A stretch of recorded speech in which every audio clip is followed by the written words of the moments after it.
Hey guys, welcome to Tutorial Guru. Today we'll be learning how to exit WhatsApp group silently, and now let's dive right in.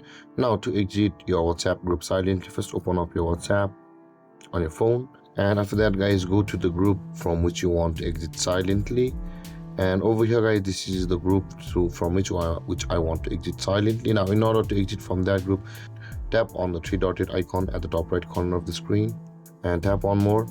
And from over here guys, you can see the exit option available for us. Tap on that exit group, and here it says guys, only group admins will be notified that you left the group and nobody else, which means that you will be able to exit WhatsApp group silently. And with that being done guys, tap on the exit button over here and you'll be exited out of WhatsApp group silently. And there guys, this is how to exit WhatsApp group silently. And if you have any confusions or questions regarding the topic, feel free to comment in the comment section below, and don't forget to like, subscribe and hit that bell icon for more videos. Thank you for watching guys. Peace.